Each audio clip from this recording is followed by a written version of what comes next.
Oke, saya mulai ya. Assalamualaikum warahmatullahi wabarakatuh. Waalaikumsalam warahmatullahi wabarakatuh. Waalaikumsalam warahmatullahi wabarakatuh. Malam semuanya ya. Semoga sehat selalu. Ini saya sharekan satu ya. Internet ya. Nah, materi minggu keempat ini sebenarnya ya. Internet. Internet nanti ada tipikalnya intranet, extranet, dan internet sendiri. Ada netiquette ya, cyberlaw, kemudian nanti ada cookies. Cookies ini saya kasih tugas. Iya, Pak. Ya, kasih tugas. Tahu kan cookies di browser? Di story kan ada yang membuat lambat browser itu cookies ya. Gitu. Yang menyimpan data juga cookies.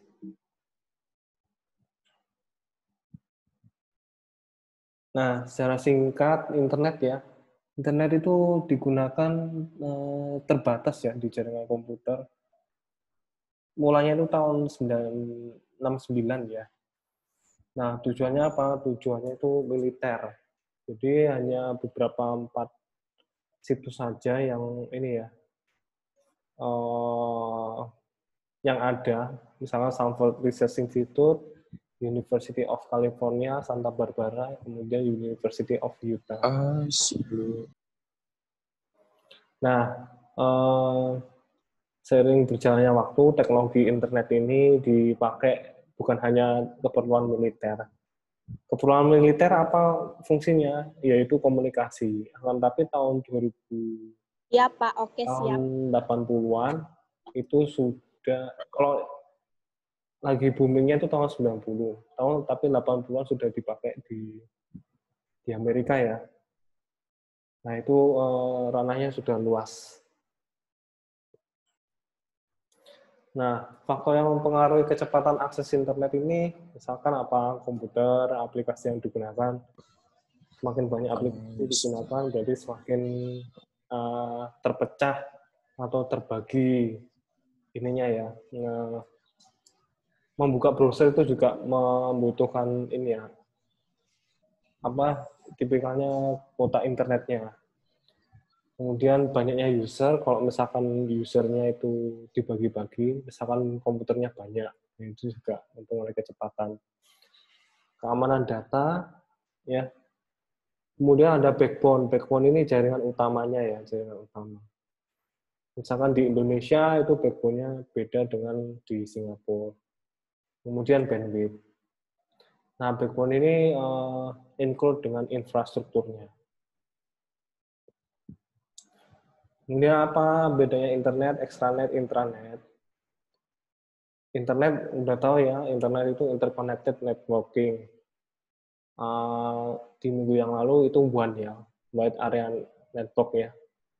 Jadi internet itu apa? Sekumpulan jaringan komputer yang menghubungkan berbagai macam situs di seluruh dunia. Nah, kemudian intranet itu jaringan pribadi. Jaringan pribadi ini private network dan juga hanya misalkan satu perusahaan, itu yang dipakai di satu perusahaan saja. Nah, di Polibatam juga ada intranet. Nah, intranet ini untuk keperluan pribadi atau internal dari perusahaan atau dari internal Politeknik sendiri. Nah, tapi ada extranet. Extranet ini hampir sama dengan intranet, namun pada extranet ini jaringan dapat diakses oleh orang lain atau perusahaan lain yang sudah dipercaya oleh pemilik jaringan itu sendiri. Jadi juga terbatas, tapi nggak seluas internet. Nah, kalau extranet ini,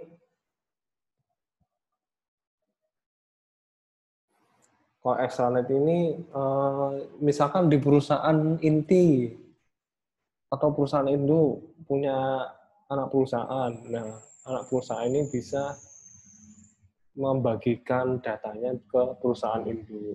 Seperti itu. Kalau tahu misal perusahaan Astra itu banyak. Misalkan ada perusahaan anak perusahaannya itu asuransi. Nah, itu bisa sharing informasi data ke perusahaan induk.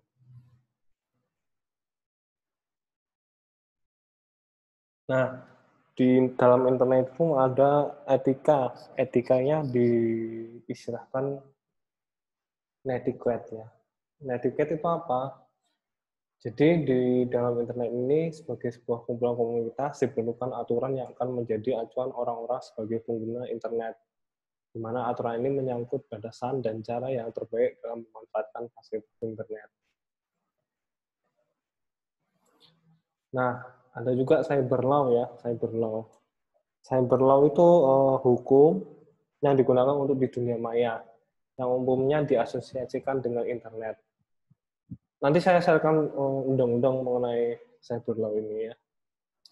Cyber law ini merupakan aspek hukum yang ruang lingkupnya meliputi suatu aspek yang berhubungan dengan orang perorangan atau subjek hukum dan menggunakan dan memanfaatkan teknologi internet yang dimulai pada saat online dan memasuki dunia cyber atau dunia maya. Kalau misalkan pelanggarannya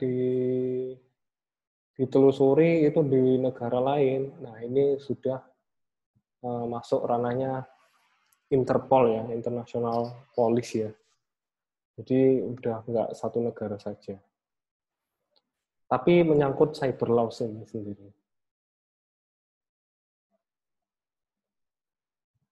Nah, ada kenal istilah phishing nggak? Phishing. Enggak, Pak. Nggak. Jadi phishing ini istilahnya dari phishing ya, phishing. Phishing tahu nggak phishing? Nggak tahu. Memancing. Nah, memancing ya. Nah, memancing ini arti kata bahwasanya kita terpancing akan suatu website yang hampir serupa dengan yang asli. Nah, orang-orang yang terkecoh dengan website yang palsu ini nanti memasukkan username sama password. Ketika masukkan username sama password, nanti masuk ke database si pembuat website palsu ini. Atau istilahnya ya hacker itu ya. Sehingga nanti ketika hacker ini sudah tahu username dan passwordnya, hackernya bisa mengakses di website aslinya si user ini. Sehingga nanti pencurian data ini bisa saja terjadi. Ataupun juga yang sering kali ya, mengenai data finansial ya, data finansial. Jadi kalau misalkan informasi kartu kredit atau internet banking itu bisa dibobol. Seperti itu. Salah satunya phishing ini ya. Kalau ada istilah di ATM kemungkinan juga ada penipuan, ya tipikalnya kayak phishing ini. Nah, ada beberapa website untuk identifikasi email terkena hack ya. Saya kasih contoh satu ya.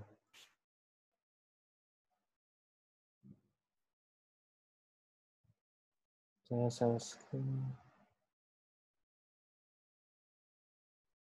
tahu.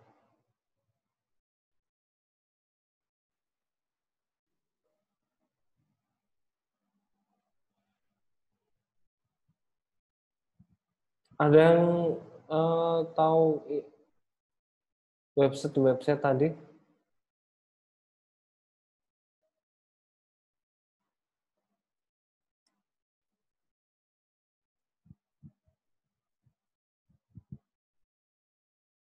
Nah, saya tahu ya. Udah kelihatan ya? Kelihatan, Pak. Oke, ini kan Mbak. ini.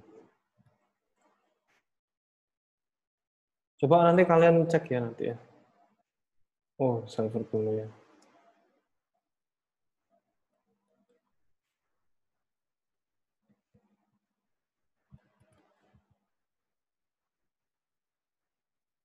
Nah, ini kayak ini ya. Data kamu bocor. Ada pernah berita nggak Tokopedia? Datanya yang bocor 70 juta orang. Oh, yang itu yang lama itu, Pak. Nah ya, kemungkinan saya ini yang kebocor. Gitu ya. Seperti itu. Kalian bisa cek sendiri ya. Nah, oh, server ini.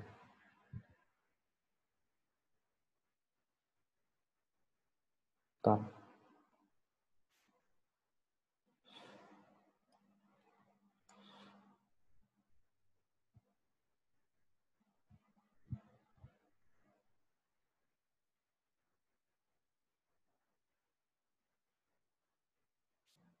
Ini pun juga ya, bisa ya.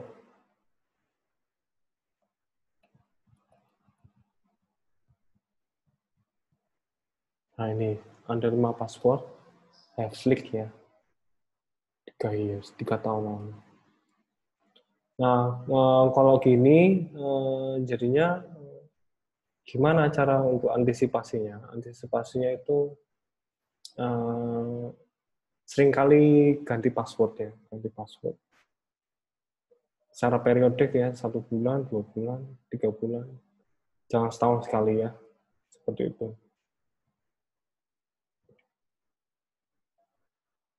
Saya share lagi. Nih.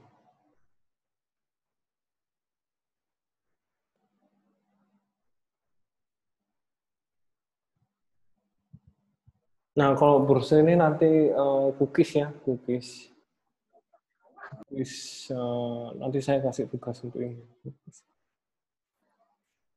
Tahu kan cookies? Bukan kue ya, biskuit bukan.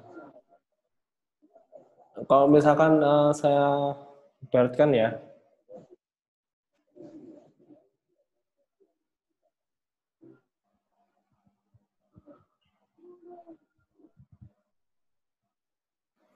misalkan saya buka Facebook nih,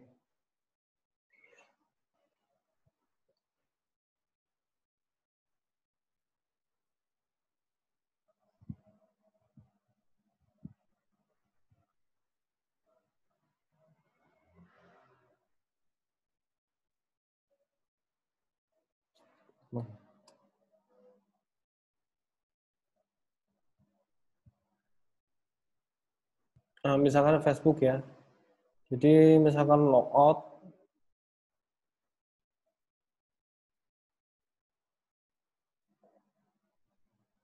saya logout ya. Ada kan username itu kalian kalau misalkan nggak save, kalau save ya, kalau save berarti kalian nanti istilahnya cookiesnya ada. Kalau ini saya sengaja nggak email save email saya ya. Nah, fungsinya cookies itu seperti itu ya. Jadi, nah ini sengaja nggak ini ya. Itu.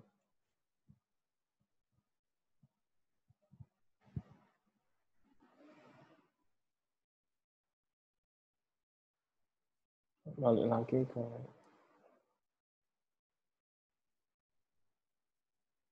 tab.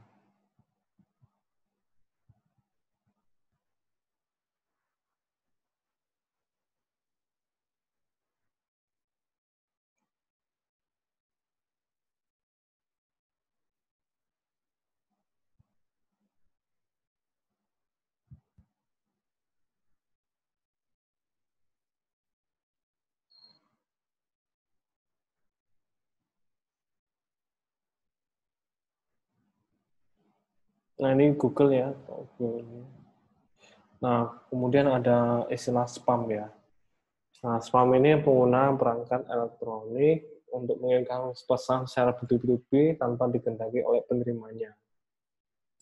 Orang yang melakukan tipikalnya spam ini disebut spammer. Kemudian tindakan spam disebut spamming.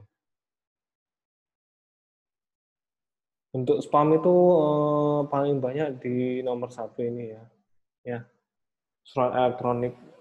Jadi nanti ada fitur spam itu nanti banyak.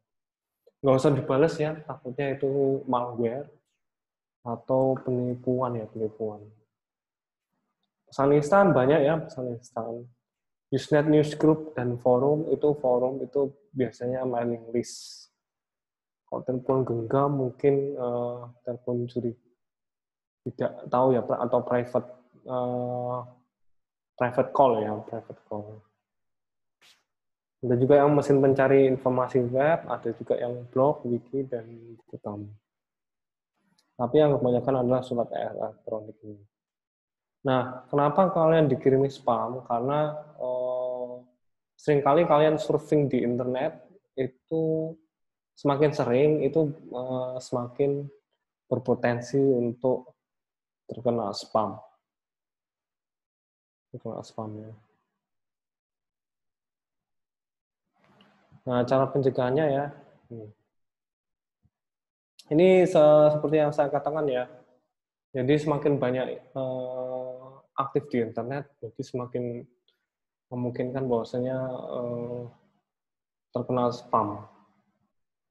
Itu. Jadi spam ini kalian delete saja dan juga nggak usah dijawab.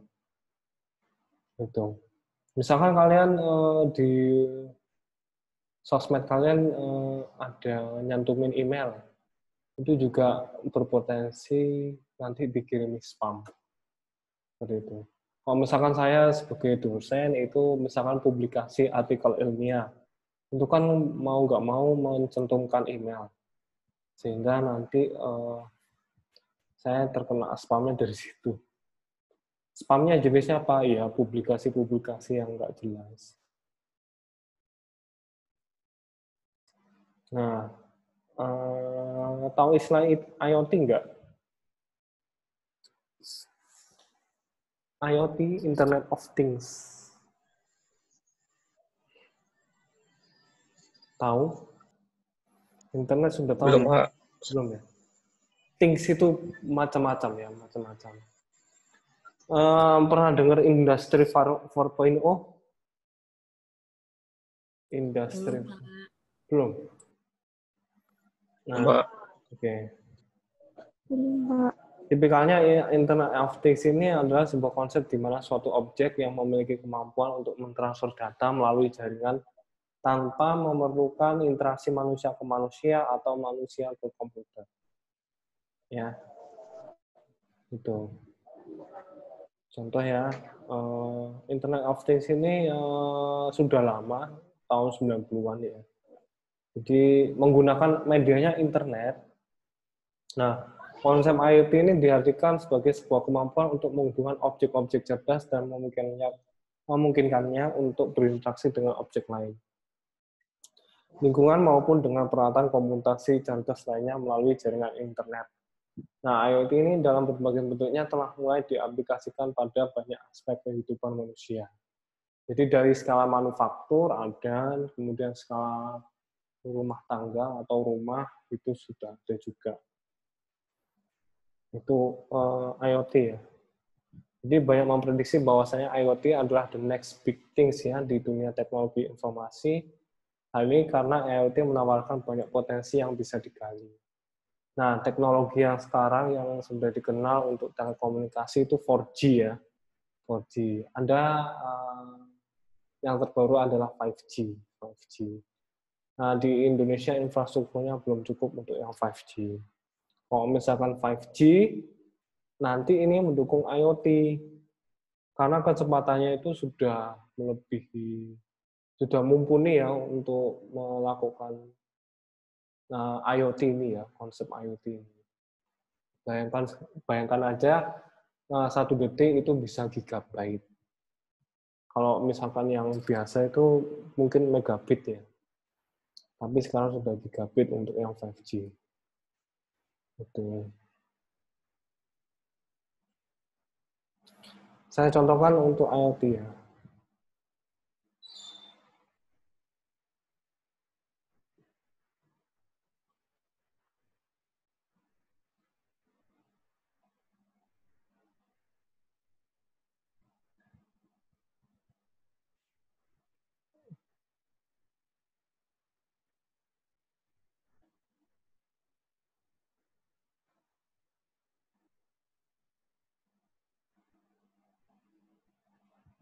Nah.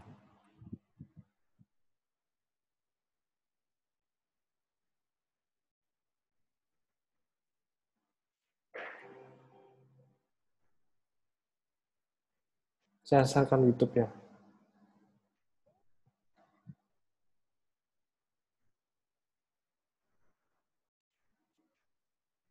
Udah dengar?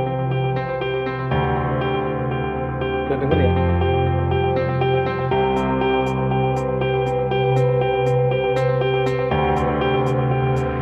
Nah, ini videonya kuat. Nah, mikrofon nyala.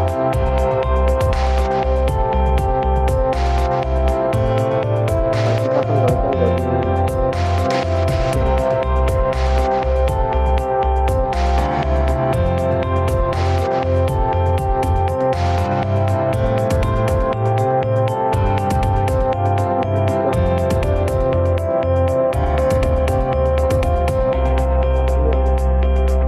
sensor.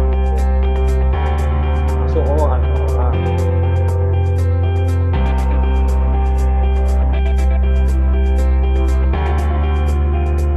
Nah, kalau nggak ada orang berarti nanti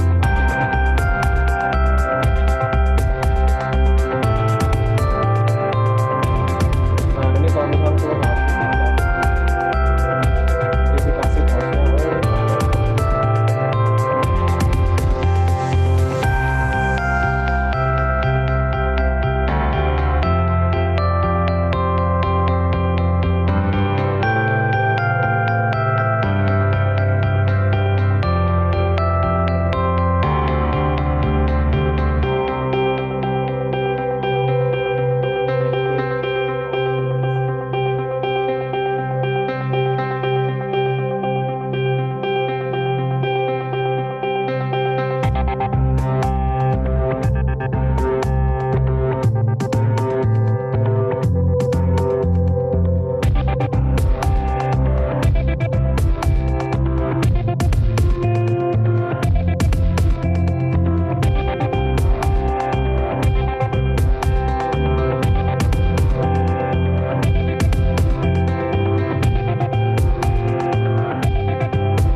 kalau nggak ada orang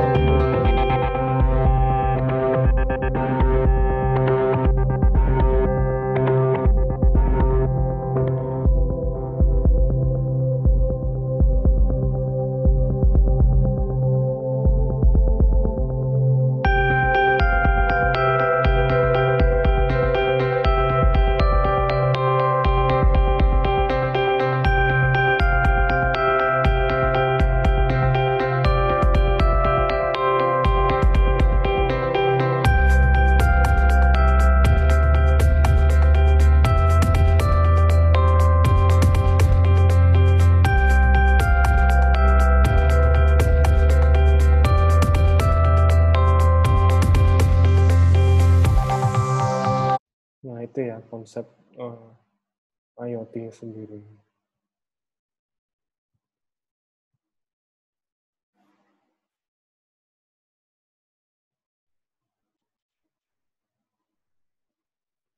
Nah, ini saya contohkan beberapa sih, tapi mungkin sudah tergambarkan dari video tadi. Contoh ini misalkan ada bayi itu dikasih sensor. Nah, nanti medianya itu nanti notifikasinya lewat internet ya. Internet disambungkan ya. Ini mesin to mesin ya. Jadi karena pakai HP sama alat ini, tapi medianya lewat internet. Seperti itu. Kalau misalkan bayinya merengek, nanti ada notifikasi di HP, bahwasanya ada notifikasi bahwasanya bayinya itu nangis. Seperti itu. Seperti itu. Nah, ini ya untuk minggu keempat ya. Minggu keempat. Minggu keempat, ini saya berikan link lagi untuk minggu kelima ya. Nanti join lagi ya. Oke? Oke, Pak. Oke ya. Baik, Pak. Oke, Pak. Kita sambung lagi Siap. ya. Oke. Baik, Pak.